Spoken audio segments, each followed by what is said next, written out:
വിചാരിക്കുന്നത് ദൈവമാണ് ക്ഷേത്രത്തിലുള്ളത്. അതുകൊണ്ടാണ് പലപ്പോഴും ക്ഷേത്ര നിയമങ്ങളൊക്കെ പറയുമ്പോൾ നമ്മുടെ ആൾക്കാർ ചോദിക്കുന്നത് ദൈവത്തിന് എന്തിനാണ് നിയമം, ദൈവത്തിന് എന്തിനാണ് നിയന്ത്രണം, ദൈവത്തിന് അങ്ങനെയുള്ള വ്യത്യാസങ്ങളൊക്കെ ഉണ്ട്. ശബരിമലയിലെ യുവതിപ്രവേശനത്തിന്റെ പ്രശ്നം വന്നപ്പോൾ എന്നോട് ഒരുപാട് ആൾക്കാർ ചോദിച്ചിട്ടുണ്ട് ദൈവത്തിന് എന്താ ആട് പെണ്ണുകളുടെ വ്യത്യാസം. ഞാൻ പറഞ്ഞു, ഈ ദൈവത്തെ പ്രാർത്ഥിക്കുന്ന സമ്പ്രദായം ഹിന്ദുധർമ്മത്തിലില്ലല്ലോ. ദൈവത്തെ പ്രാർത്ഥിക്കുന്ന ഒരു സമ്പ്രദായം തന്നെ ഹിന്ദുധർമ്മത്തിലില്ല. ദൈവത്തിന് എന്താ പ്രാർത്ഥിക്കുന്നത്? ദൈവത്തിന് മനുഷ്യന് പ്രാർത്ഥിച്ചെത്തുമോ? നിങ്ങൾ പ്രാർത്ഥിക്കുന്നുണ്ടോ ഇല്ലയോ എന്നുള്ളത് ദൈവം അറിയോ? ഈ സമസ്ത ജനാചരങ്ങളെ സൃഷ്ടിക്കുകയും പരിപാലിക്കുകയും സംഹരിക്കുകയും ചെയ്യുന്ന ദൈവം, ഗോഡ്, ജനറേറ്റർ, അല്ലെങ്കിൽ ഈ പറയുന്ന ഓംനിപൊട്ടന്റ്, ഓംനിപ്രസന്റ്, ഓംനിസിയന്റ് ആയിട്ടുള്ള സർവശക്തനായിട്ടുള്ള ദൈവം മനുഷ്യന്റെ ആരാധന എന്തിന്? സർവ്വജനാചരങ്ങളെ സൃഷ്ടിച്ച ദൈവത്തെ സംബന്ധിച്ചിടത്തോളം എന്താണ് മനുഷ്യൻ?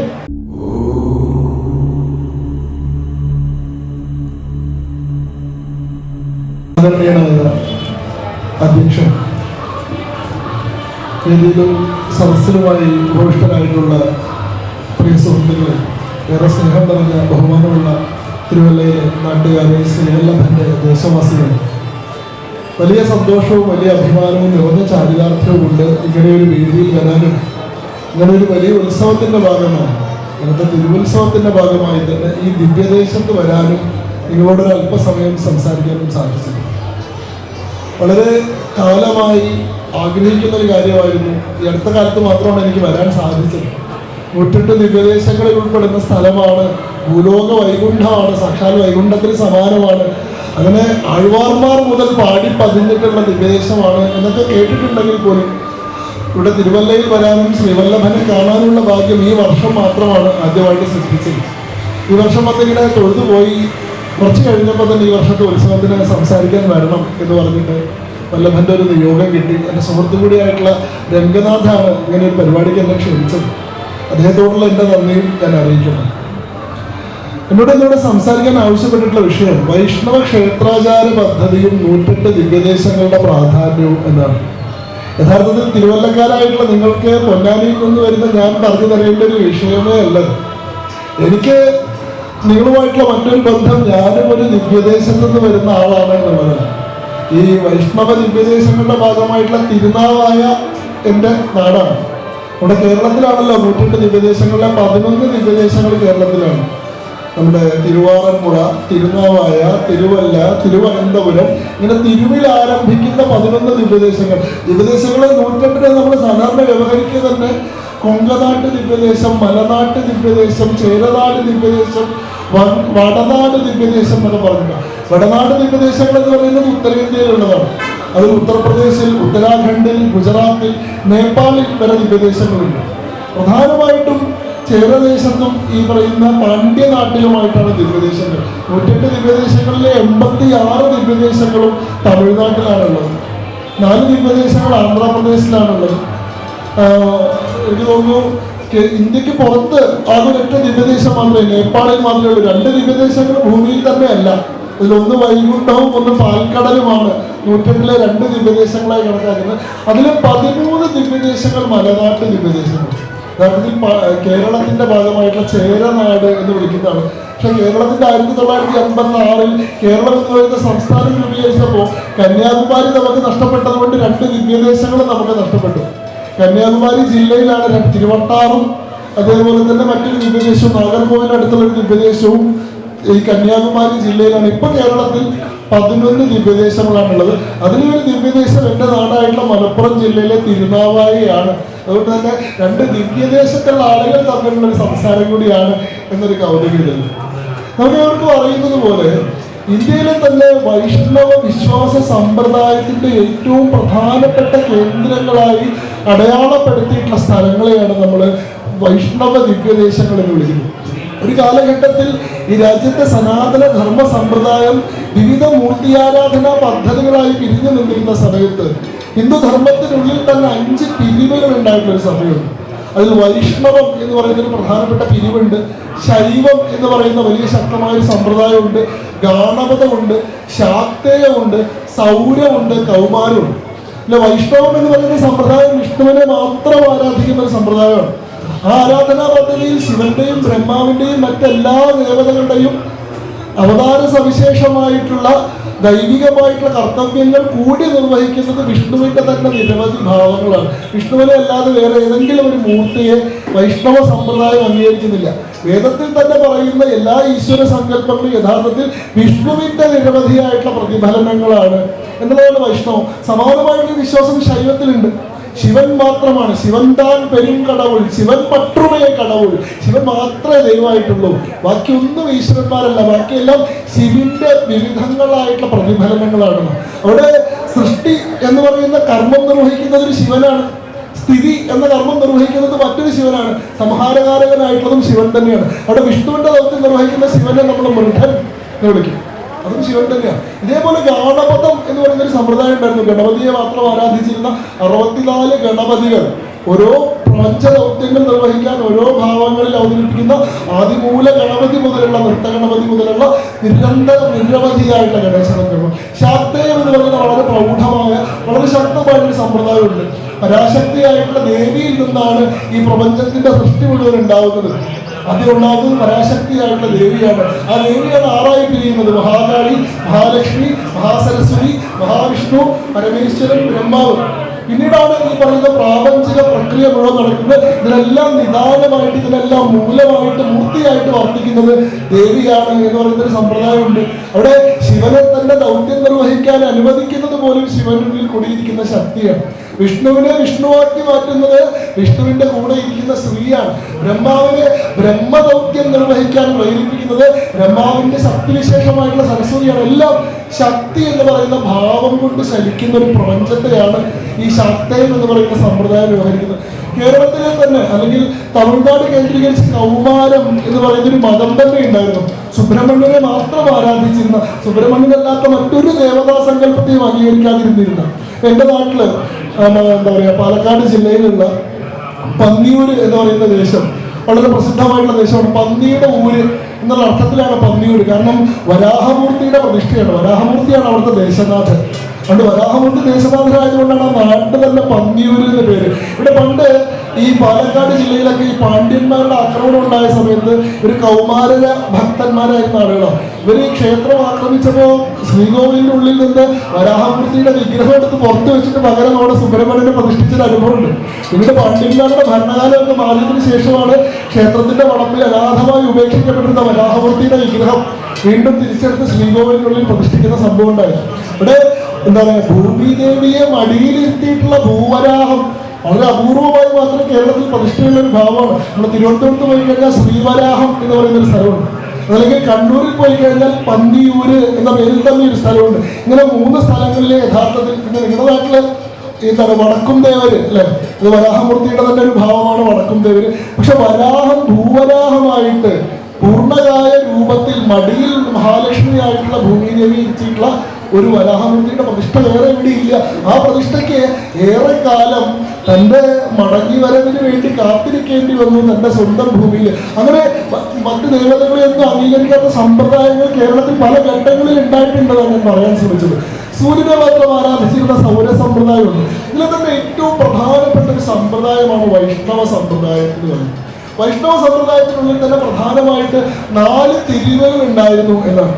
അതിൽ നമ്മൾ ആദ്യത്തെ ഏറ്റവും പ്രധാനപ്പെട്ട അടിസ്ഥാനപരമായിട്ടുള്ള തിരിവിനെ നമ്മൾ ശ്രീവൈഷ്ണവം എന്നാണ് വിളിക്കുക. ശ്രീവൈഷ്ണവം പോലെ തന്നെ രുദ്രവൈഷ്ണവം എന്നും ബ്രഹ്മവൈഷ്ണവം എന്നും കൗമാര വൈഷ്ണവം എന്നും പറയുന്ന 3 തിരിവുകൾ കൂടിയുണ്ട്. പിന്നീട് വളരെ കാലശേഷം ആവിർഭവിച്ചിട്ടുള്ള പുതിയൊരു വൈഷ്ണവ സ്കൂളാണ് ഗൗഡീയ വൈഷ്ണവിസം. അപ്പൊ നമ്മൾ കാണുന്ന പ്രധാനമായിട്ട് ഇന്ത്യയിലൊക്കെ കാണുന്ന ഭക്തി മൂവ്മെന്റ്സ് എല്ലാം നയിക്കുന്നത് ഈ ഗൗഡീയ വൈഷ്ണവിസ്റ്റുകളാണ്. നിങ്ങൾ കണ്ടിട്ടുണ്ടാവും സ്വാമിനാരായൺ സംസ്ഥ, സ്വാമിനാരായൺ മൂവ്മെന്റ് നമ്മൾ കാണാറുണ്ട്. ഹരേ കൃഷ്ണ പ്രസ്ഥാനം, ഇസ്കോണിന്റെ നേതൃത്വത്തിൽ നടക്കുന്ന ഹരേ കൃഷ്ണ പ്രസ്ഥാനം, ഇവരെല്ലാം ഗൗഡീയ വൈഷ്ണവികളാണ്. എന്താ ഗൗഡീയ വൈഷ്ണവിസം? ഗൗഡീയ വൈഷ്ണവിസം എന്ന് പറയുന്നത് കൃഷ്ണന് ആണ് എന്താണ് പരംപുരുഷനായിട്ട് കണക്കാക്കുന്നത്. അവിടെ വിഷ്ണു പോലും കൃഷ്ണന്റെ ഒരു അവതാര ഭാവം മാത്രമാണ്.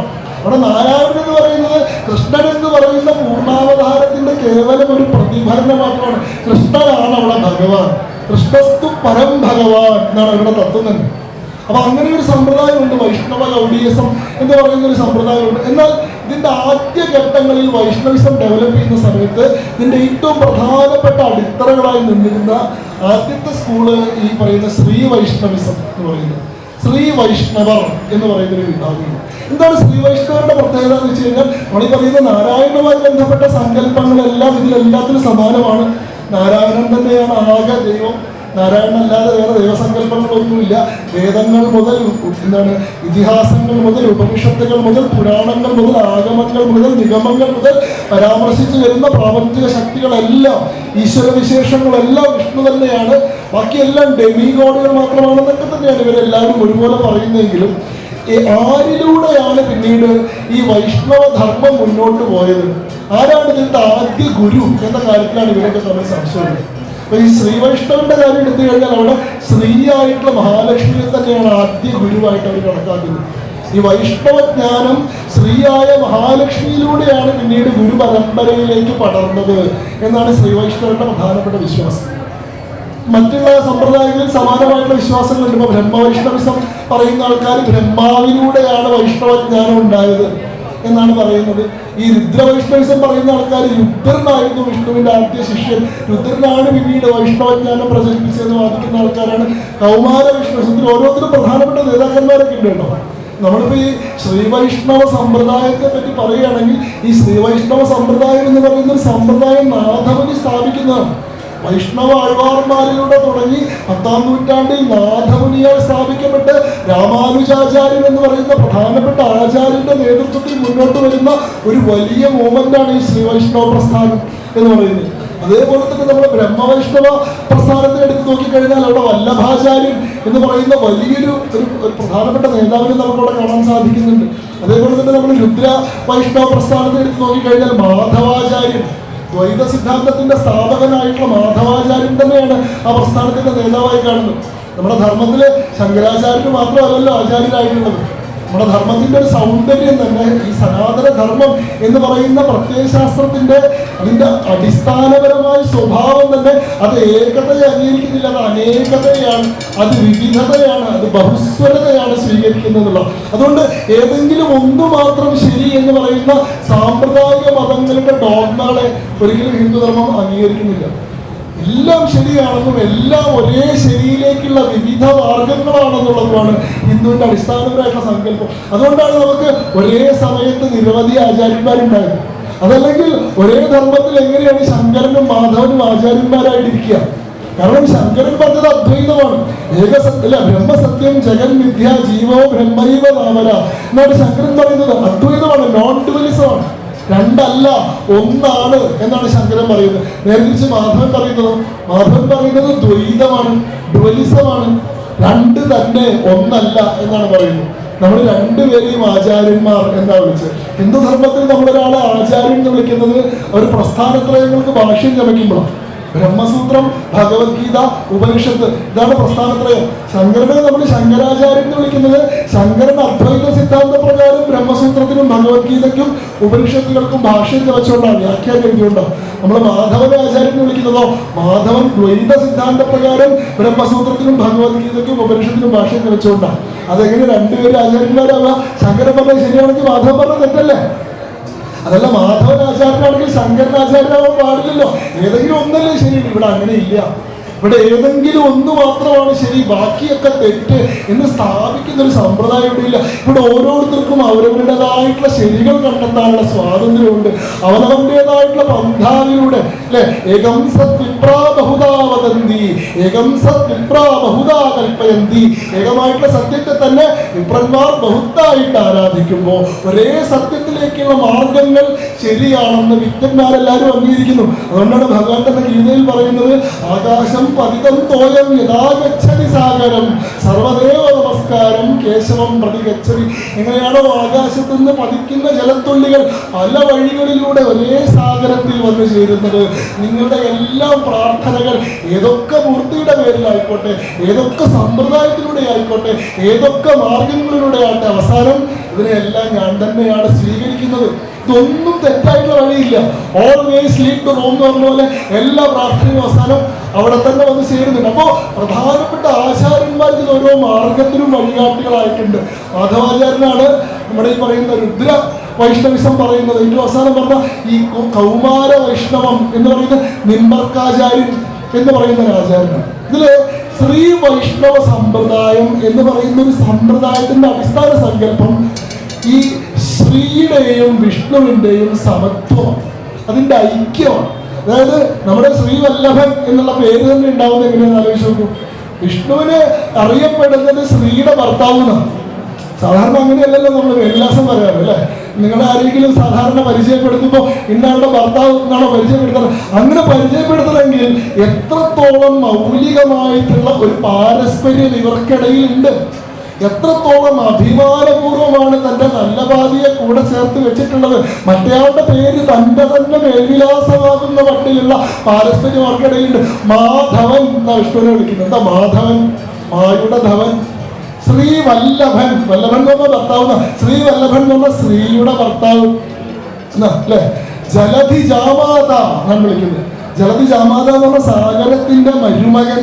ഇതൊക്കെ മഹാലക്ഷ്മിയുടെ പേരിൽ നിന്ന് വന്ന വിഷ്ണുവിനുള്ള പര്യായങ്ങളാണ്. അപ്പോ വിഷ്ണുവിന്റെ മൗലികമായിട്ടുള്ള ഗുണം എന്നത് വിഷ്ണുവിനെ വിഷ്ണുവാക്കുന്ന വിഷ്ണുവിലെ സ്ത്രീത്വമാണ് എന്നാണ്. സ്ത്രീത്വം എന്ന് പറയുന്നത് നമ്മൾ സാധാരണ ഐശ്വര്യം എന്നൊക്കെയുള്ള അർത്ഥത്തിൽ പറയുന്ന വിഷ്ണുവിനെ വിഷ്ണുവാക്കുന്ന മൗലിക ഗുണം വിഷ്ണുവിൽ കൂടിയിരിക്കുന്ന സ്ത്രീത്വമാണ്. വിഷ്ണുവിന്റെ കൂടെ ഉണ്ടായിരുന്നത് സ്ത്രീക്ക് പകരം പാർവതിയാണെങ്കിൽ അത് വിഷ്ണുവായിരുന്നില്ല, അത് മറ്റൊന്നായി മാറുമായിരുന്നു. അതിന്റെ ഗുണം, അതിന്റെ രൂപം, അതിന്റെ ഭാവം, അതിന്റെ സ്വഭാവം, അതിന്റെ പ്രവർത്തനം, അതിന്റെ പ്രതിപ്രവർത്തനം ഇതെല്ലാം മറ്റൊന്നായി മാറുന്നു. വിഷ്ണുവിനോടൊപ്പം ഇരിക്കുന്ന അനുഗുണമാകുന്ന ശക്തി സരസ്വതിയുടെ ശക്തിയാണെങ്കിൽ, വിദ്യാധിബീജമാണെങ്കിൽ അതിന്റെ ഗുണം, അതിന്റെ സ്വഭാവം ഒക്കെ വേറെയായി മാറുന്നു. അപ്പൊ വിഷ്ണുവിനെ വിഷ്ണുവാക്കുന്നതിന്റെ മൗലിക ഗുണം അതിൽ ഉൾക്കൊണ്ടിരിക്കുന്ന സ്ത്രീത്വമാണ്.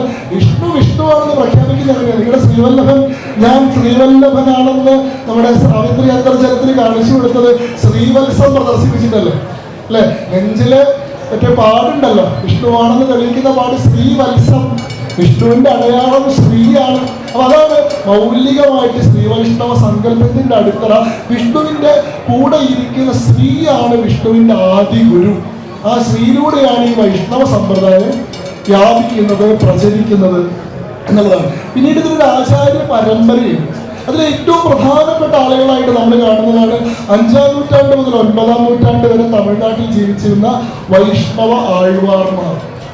ആഴ്വാർമാർ എന്ന് പറയുന്നത് വൈഷ്ണവ ഭക്ത കവികളായിരുന്ന 12 പേരാണ്. നമ്മള് ശൈവ നയനാന്മാരെന്നും വൈഷ്ണവ ആഴ്വാർമാരെന്നും പറയാറുണ്ട് അല്ലെ? ശിവന്റെ ഭക്തി പ്രസ്ഥാനത്തിന്റെ പ്രധാനപ്പെട്ട നേതാക്കന്മാരായിരുന്ന ശിവൻ എന്ന് പറയുന്ന തത്വത്തെ ഈ രാജ്യത്തെ ജനങ്ങളുടെ മുഴുവൻ ഹൃദയത്വമാക്കി മാറ്റുന്നതിന് ഒരു ജീവിതം മുഴുവൻ സമർപ്പിച്ചിട്ടുള്ള ഭക്തിയെ സർവർക്കും ഒരുപോലെ അനുഭവവേദ്യമാകുന്ന ഒരു സാർവത്രിക ഗുണമാക്കിയിട്ടുള്ള ഒരു മൂവ്മെന്റ് ഭക്തി പ്രസ്ഥാനം. അതുവരെ ഏതെങ്കിലുമൊക്കെ ചില വിഭാഗത്തിന്റെയോ ഏതെങ്കിലുമൊക്കെ ചില സമുദായത്തിന്റെയോ ഏതെങ്കിലുമൊക്കെ ചില സമ്പ്രദായത്തിന്റെയോ മാത്രം നിയന്ത്രണത്തിലിരുന്ന, അവരുടെ കസ്റ്റഡിയിലിരുന്ന ചില മൂർത്തികളെ ആരുടെയും അല്ല എല്ലാവരുടെയും ഒരുപോലെ ആക്കി മാറ്റുന്ന, എല്ലാവർക്കും ആരാധനയ്ക്ക് ഒരുപോലെ അർഹതയുണ്ടെന്ന് പറയുന്ന, എല്ലാവരുടെയും ഹൃദയത്തിൽ ഒരുപോലെ ഈശ്വരൻ കുടിയിരിക്കുന്നുണ്ട്, അവിടെ പതിത്വമില്ല, അവിടെ പാവനത്വമില്ല എന്ന് പ്രഖ്യാപിക്കുന്ന ഭക്തിയുടെ ഒരു സാർവത്രികവൽക്കരണമായി നടന്നിട്ടുള്ള ഒരു മൂവ്മെന്റാണ് യഥാർത്ഥത്തിൽ ഭക്തി മൂവ്മെന്റ്. യഥാർത്ഥത്തിൽ ഈ ഹിന്ദു ധർമ്മത്തെ ഒരു ഐക്യമത്യ രൂപത്തിലേക്ക് കൊണ്ടുവരുന്നത് വിവിധ എന്താ പറയാ വിവിധ സമ്പ്രദായങ്ങളായി, വിവിധ വിഭാഗങ്ങളായി, വിവിധ പന്തുകളായി, വിവിധ ജാതികളായി ഒക്കെ പിരിഞ്ഞു നിന്നിരുന്ന ശൈവരായി, വൈഷ്ണവരായി, ശാക്തേയരായി, ഗാണപത്യരായി ഒക്കെ പിരിഞ്ഞു നിന്നിരുന്നവരെല്ലാം ഇതിലേക്ക് ഒന്നു ചേർക്കുന്ന ഒരു വലിയ ഗ്രാൻഡ് യൂണിഫിക്കേഷൻ മൂവ്മെന്റ് ആണ് യഥാർത്ഥത്തിൽ ഇന്ത്യയിൽ നടന്നിട്ടുള്ള ഭക്തി മൂവ്മെന്റ്. നമുക്ക് അഭിമാനത്തോട് പറയാവുന്ന ഒരു കാര്യം, ഇന്ത്യയിൽ എപ്പോഴൊക്കെ ഹിന്ദു ധർമ്മത്തിന് ഹാനി സംഭവിച്ചിട്ടുണ്ടോ അപ്പോഴെല്ലാം അതിനെ രക്ഷിക്കാൻ വേണ്ടിയിട്ട് അവതാരങ്ങൾ ഉണ്ടായിട്ടുള്ളത് ഈ ദക്ഷിണേന്ത്യയുടെ മണ്ണിൽ നിന്നാണ്. അതുകൊണ്ടാണ് ബുദ്ധ ജൈന ധർമ്മങ്ങളുടെ വലിയ ആക്രമണം കൊണ്ട് ഹിന്ദു ധർമ്മത്തിന് വലിയ തിരിച്ചടി ഉണ്ടായ കാലത്ത്, ഒരു കാലത്ത് എങ്ങനെയാണോ ആയുധങ്ങളുമായിട്ട് ഈശ്വരൻ അവതരിച്ചത്, അതിന് പകരം ഇത്തവണ ഏകഛത്രവും കാഷായവുമായിട്ട് ജ്ഞാനരൂപത്തിൽ ഈശ്വരൻ അവതരിച്ചത് ഇവിടെ കാലടിയിൽ നിന്നാണ്. ഈ കേരളത്തിലാണ് ഭഗവാൻ അവതരിച്ചിട്ട് ഭഗവൻ ഭാഷ്യകാരനായിട്ട് ദിഗ്വിജയം നടത്തി വടക്കേ ഇന്ത്യ വരെ പോയി എല്ലാവരെയും സംവാദ മികവ് കൊണ്ട് തോൽപ്പിച്ചു. ആയുധം കൊണ്ടല്ല, ബലം കൊണ്ടല്ല, യുദ്ധം കൊണ്ടല്ല, സംവാദ മികവ് കൊണ്ട് തോൽപ്പിച്ചിട്ട് ഈ ധർമ്മത്തിന്റെ പ്രൗഢിയെ പുനഃസ്ഥാപിക്കുന്നു. ശങ്കരൻ ആചാര്യനാണ്, അല്ലെങ്കിൽ ശങ്കരൻ ഭഗവാനാണ്. ഞാൻ പറയുന്നത് ആ ജീവിതം കൊണ്ടാണ്. അതല്ലാണ്ട് ഞാനൊരു ഒരു അതിശയോക്തി പറയല്ല. ശങ്കരന്റെ ജീവിതം എടുത്ത് നോക്കുമ്പോൾ ഒരു മനുഷ്യന് സാധ്യമാണോ അത് നമുക്ക് സംശയം തോന്നും. 32 വയസ്സിലാണ് ശങ്കരാചാര്യ സ്വാമികളുടെ സമാധിയാവുന്നത്. 32 വയസ്സിൽ. ഞാനൊക്കെ 33 വയസ്സായി ഇപ്പോഴാണ് ആലോചിച്ച് തുടങ്ങിയത് എന്താ ജീവിതത്തിൽ ചെയ്യേണ്ടത്, എന്താ നമ്മുടെ ദൗത്യം എന്ന്. 32 വയസ്സാകുമ്പോഴേക്കും ചെയ്യാവുന്നിടത്തോളം കാര്യങ്ങളൊക്കെ ചെയ്ത് സമാധിയായി. 8ാം വയസ്സിലാണ് കാലടിയിൽ മറ്റേ പെരിയാറിൽ മുതലയായിട്ട് വന്നിട്ടുള്ള നാരായണന്റെ വായിൽ നിന്ന് മോചിച്ചിട്ട് അമ്മയുടെ അടുത്ത് രക്ഷപ്പെട്ട് മുമ്പിൽ സന്യസിക്കാൻ വേണ്ടി പോകുന്നു 8 വയസ്സിൽ. പിന്നീട് സമാധിയാവുന്ന വരെയുള്ള 24 കൊല്ലം കൊണ്ട് എന്തൊക്കെ ചെയ്തു എന്ന് ആലോചിച്ച് നോക്കൂ. ഈ കേരളത്തിലെ കാലടിയിൽ നിന്ന് കാശ്മീരിലെ നീലം താഴ്വരയിലാണ് ഈ സർവജ്ഞപീഠം എന്ന് നമ്മൾ വിളിക്കുന്ന ശാരദാപീഠം. ഇപ്പോഴത്തെ പാക് ഒക്യുപ്പൈഡ് കാശ്മീരില നീലം താഴ്വര. അങ്ങനെ കാശ്മീരിലെ സംവാദം കൊണ്ട് ഈ സർവജ്ഞപീഠത്തിന്റെ ശാരദാപീഠത്തിന്റെ ദക്ഷിണദ്വാരം ആദ്യമായിട്ട് തുറപ്പിച്ചു. അങ്ങനെ സർവജ്ഞനാണെന്നുള്ള പദവി നേടി. കഴിഞ്ഞില്ല, അവിടെ നിന്ന് അങ്ങോട്ട് രാജ്യത്തിന്റെ 4 ദിക്കുകളിലേക്ക് ദിഗ്വിജയം, ശങ്കര ദിഗ്വിജയം എന്ന് പറഞ്ഞ 4 ദിക്കുകളിലേക്ക് യാത്ര നടത്തി കിട്ടാവുന്നിടത്തോളം പണ്ഡിതന്മാരും മുഴുവൻ സംവാദം കൊണ്ട് തോൽപ്പിച്ച് അവരെയൊക്കെ തന്നെ ധർമ്മത്തിലേക്ക് കൊണ്ടുവന്നു. രാജ്യത്തിന്റെ 4 അതിർത്തിയിലും 4 വേദങ്ങളുടെ പ്രചരണത്തിന് വേണ്ടി 4 മഠങ്ങൾ സ്ഥാപിച്ചു. ചില ആൾക്കാർ പറയാറുണ്ട് ഈ ബ്രിട്ടീഷുകാർ വന്നപ്പോഴാണ് ഇന്ത്യ എന്ന് പറയുന്ന ഒരു രാജ്യം ഉണ്ടായത്, അതിനുമുമ്പ് ഇങ്ങനെ ഒരു രാജ്യം ഉണ്ടായിരുന്നില്ല, ചെതറിക്കിടന്നിരുന്ന കുറെ നാട്ടുരാജ്യങ്ങളാണ്. ശങ്കരാചാര്യ സ്വാമികളുടെ ദിഗ്വിജയത്തിന്റെ മാപ്പ് എടുത്ത് നോക്കൂ, പൊളിറ്റിക്കൽ ഇന്ത്യയുടെ മാപ്പ് വരച്ചു വെച്ച പോലെ ഉണ്ടാവും. ഇന്ത്യയുടെ 4 അതിൽ എവിടെയാണെന്ന് കൃത്യമായിട്ട് അടയാളപ്പെടുത്തുന്ന 4 മഠങ്ങൾ 4 വേദങ്ങളുടെ പ്രചാരത്തിന് വേണ്ടി. ഈ പറയുന്ന പ്രസ്ഥാനത്രയങ്ങൾക്ക് മുഴുവൻ ഭാഷ്യം ജപിച്ചു. ഭഗവത്ഗീതയ്ക്ക്, ബ്രഹ്മസൂത്രത്തിന്, ഉപനിഷത്തുകൾ 1 അല്ല 10 ഉപനിഷത്തുകൾക്കും ദശോപനിഷത്തുകൾക്കും ശങ്കരാചാര്യ സ്വാമികൾ ഭാഷ്യം ജപിച്ചു. 100 കണക്കിന് ക്ഷേത്രങ്ങൾ പ്രതിഷ്ഠിച്ചു. 1000 കണക്കിന് ശ്ലോകങ്ങൾ, ഷടകങ്ങൾ, നിർവ്വാണങ്ങൾ, അഷ്ടകങ്ങൾ ഇതെല്ലാം ചമച്ചു. 1000 കണക്കിന് ആളുകളെ തന്റെ പുതിയ വിശ്വാസ സമ്പ്രദായത്തിലേക്ക്, അദ്വൈതം എന്ന് പറയുന്ന ഒരു വിശ്വാസ സമ്പ്രദായം രൂപീകരിച്ചിട്ട് മഹാരാജാക്കന്മാർ മുതൽ മഹായാന ബൗദ്ധന്മാർ വരെയുള്ള ആളുകളെ മുഴുവൻ ആ സമ്പ്രദായത്തിലേക്ക് ആകർഷിച്ചു. നമ്മുടെ രാജ്യത്ത് പിന്തുടരുന്ന ദശനാമി എന്ന് പറയുന്ന സമ്പ്രദായത്തിലുള്ള സന്യാസ സമ്പ്രദായം മുഴുവൻ സ്ഥാപിച്ചു. അങ്ങനെ ഒരു മനുഷ്യൻ ഒരു മനുഷ്യായുസിൽ ചെയ്യാവുന്നതിന്റെ പരമാവധി കാര്യങ്ങൾ ചെയ്ത് 32 വയസ്സിൽ അദ്ദേഹം സമാധി പ്രാപിച്ചു. അപ്പോൾ അദ്ദേഹം മനുഷ്യനായിരുന്നോ അത് നമുക്ക് ചിന്തിക്കാവുന്ന ഒരു പ്രശ്നമാണ്. നമ്മൾ ഞാൻ പറഞ്ഞത് ഏതൊക്കെ സമയത്ത് ഈ ധർമ്മത്തിന് ഗ്ലാനി നേരിട്ടിട്ടുണ്ടോ അപ്പോഴൊക്കെ ദക്ഷിണേന്ത്യയിൽ നിന്ന് വലിയൊരു പ്രതിരോധം ഉണ്ടായിട്ടുണ്ട്. അങ്ങനെയാണ് ആഴ്വാർമാരുടെ നേതൃത്വത്തിൽ ഇന്ത്യയിൽ ഈ പറയുന്ന ഭക്തി മൂവ്മെന്റ് എന്ന് പറയുന്ന വലിയൊരു പ്രസ്ഥാനം ആരംഭിക്കുന്നത്.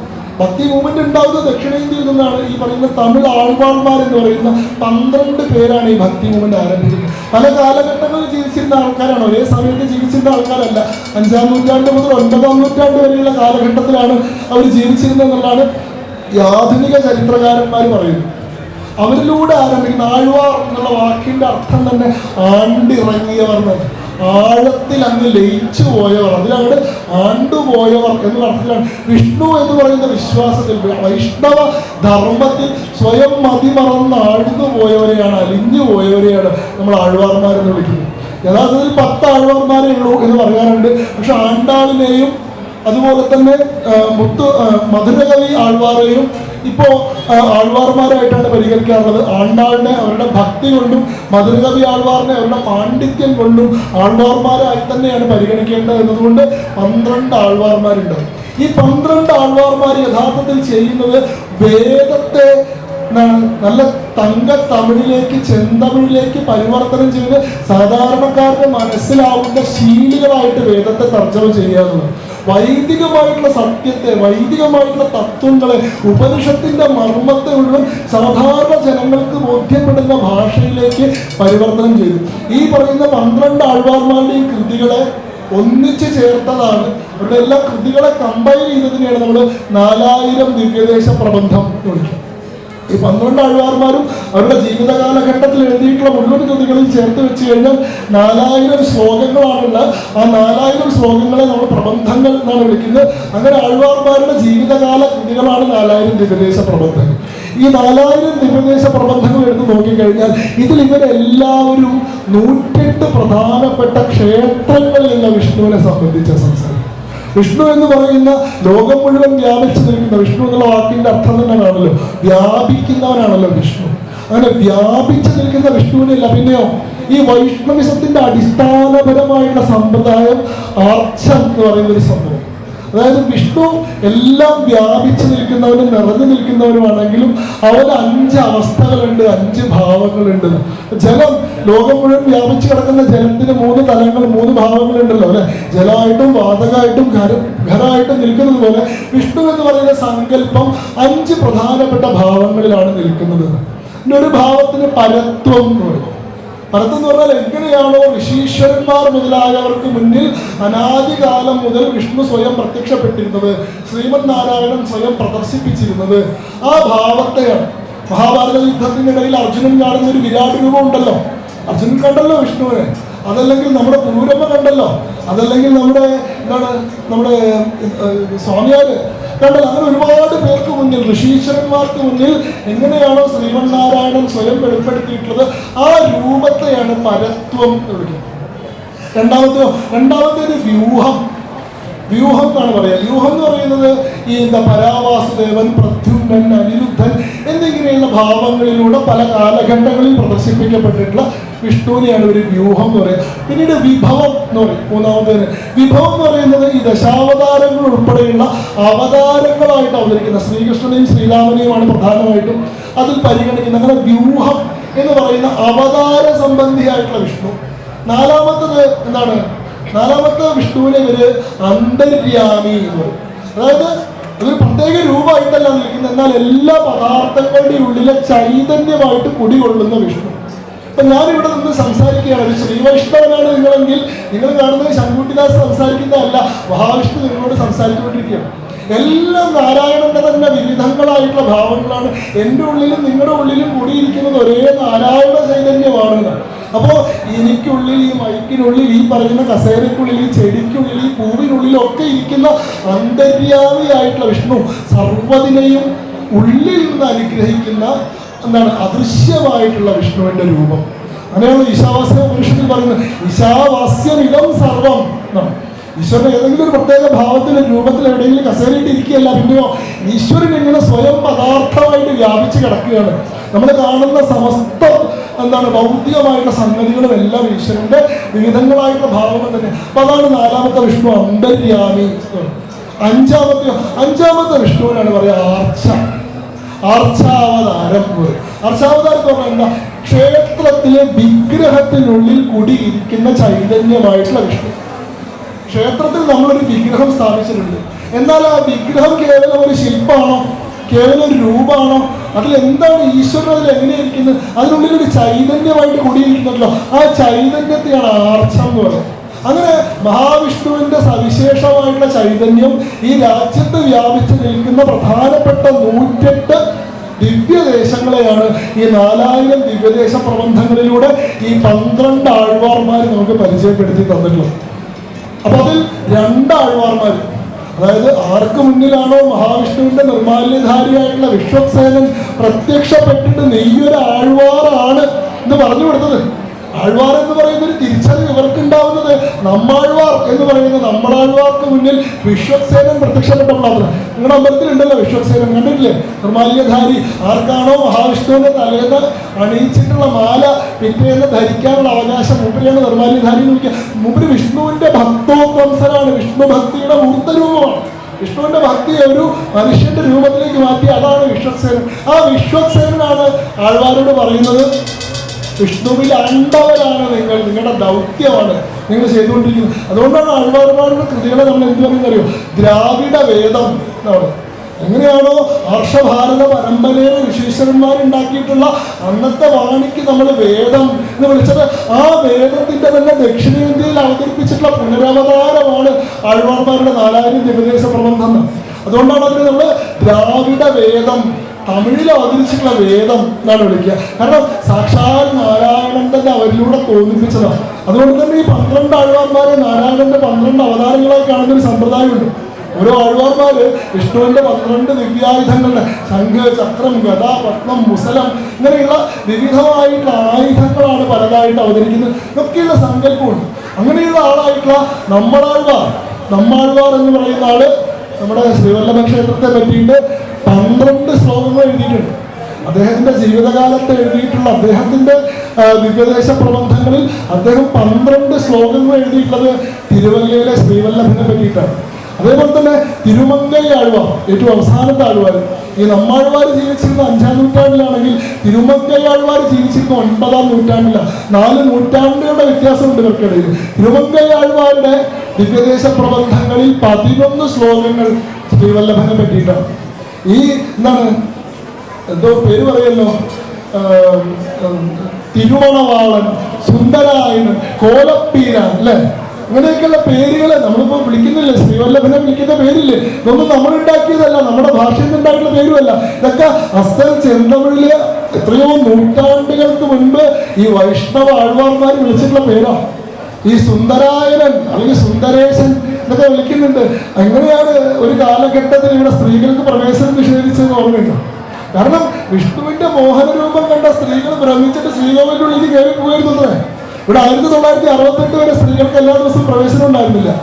വർഷത്തിൽ 2 ദിവസം മാത്രമേ പ്രവേശനം ഉണ്ടായിരുന്നുള്ളൂ. ധനുവിലെ തിരുവാതിരയ്ക്കും മേടത്തിലെ വിഷുവിനും.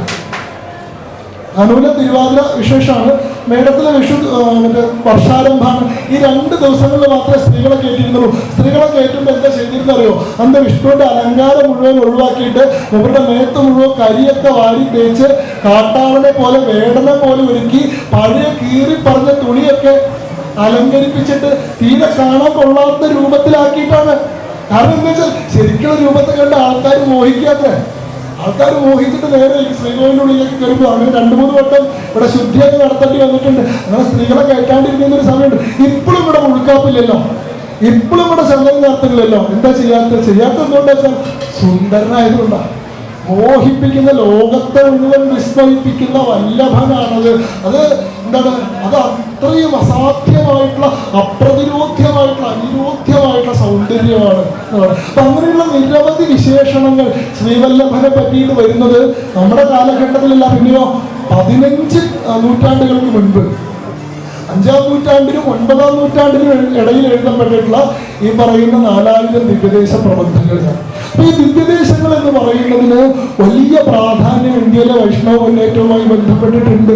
ഈ വൈഷ്ണവിസം എന്ന് പറയുന്ന ഒരു സമ്പ്രദായത്തെ തന്നെ ഉണ്ടാക്കുന്ന ഇതാണ്. അതിൽ തന്നെ ഏറ്റവും പ്രധാനമായിട്ട് ഇവർ കണക്കാക്കുന്ന വിഷ്ണുവിന്റെ രൂപമാണ്, ആർച്ചമാണ് ക്ഷേത്രത്തിലെ വിഷ്ണു. നമുക്ക് പലപ്പോഴും ഉള്ളൊരു സംശയം എന്താ വെച്ചാൽ, നമ്മുടെ ആളുകൾക്ക് നമ്മുടെ സമ്പ്രദായങ്ങളുമായിട്ട് വേണ്ടത്ര പരിചയമില്ലാത്തതുകൊണ്ട് ഈ ക്ഷേത്രത്തിലെ മൂർത്തിയും ദൈവവും തമ്മിലുള്ള വ്യത്യാസം നമുക്കറിയില്ല. നമ്മൾ പലപ്പോഴും വിചാരിക്കുന്നത് ദൈവമാണ് ക്ഷേത്രത്തിലുള്ളത്. അതുകൊണ്ടാണ് പലപ്പോഴും ക്ഷേത്ര നിയമങ്ങളൊക്കെ പറയുമ്പോൾ നമ്മുടെ ആൾക്കാർ ചോദിക്കുന്നത്, ദൈവത്തിന് എന്തിനാണ് നിയമം, ദൈവത്തിന് എന്തിനാണ് നിയന്ത്രണം, ദൈവത്തിന് അങ്ങനെയുള്ള വ്യത്യാസങ്ങളൊക്കെ ഉണ്ട്. ശബരിമലയിലെ യുവതി പ്രവേശനത്തിന്റെ പ്രശ്നം വന്നപ്പോൾ എന്നോട് ഒരുപാട് ആൾക്കാർ ചോദിച്ചിട്ടുണ്ട്, ദൈവത്തിന് എന്താണ് പെണ്ണെന്നുള്ള വ്യത്യാസം. ഞാൻ പറഞ്ഞു, ഈ ദൈവത്തെ പ്രാർത്ഥിക്കുന്ന സമ്പ്രദായം ഹിന്ദുധർമ്മത്തിലില്ലല്ലോ. ദൈവത്തെ പ്രാർത്ഥിക്കുന്ന ഒരു സമ്പ്രദായം തന്നെ ഹിന്ദുധർമ്മത്തിലില്ല. ദൈവത്തിന് എന്തിനാ പ്രാർത്ഥിക്കുന്നത്? ദൈവത്തിനെ മനുഷ്യന് പ്രാർത്ഥിച്ചെത്തുമോ? നിങ്ങൾ പ്രാർത്ഥിക്കുന്നുണ്ടോ ഇല്ലയോ എന്നുള്ളത് ദൈവം അറിയോ? ഈ സമസ്ത ചരാചരങ്ങളെ സൃഷ്ടിക്കുകയും പരിപാലിക്കുകയും സംഹരിക്കുകയും ചെയ്യുന്ന ദൈവം, ഗോഡ്, ജനറേറ്റർ, അല്ലെങ്കിൽ ഈ പറയുന്ന ഓംനിപൊട്ടന്റ്, ഓംനിപ്രസന്റ്, ഓംനിസിയന്റ് ആയിട്ടുള്ള സർവശക്തനായിട്ടുള്ള ദൈവം മനുഷ്യന്റെ ആരാധന എന്തിന്? സർവ്വചരാചരങ്ങളെ സൃഷ്ടിച്ച ദൈവത്തെ സംബന്ധിച്ചിടത്തോളം എന്താണ് മനുഷ്യൻ?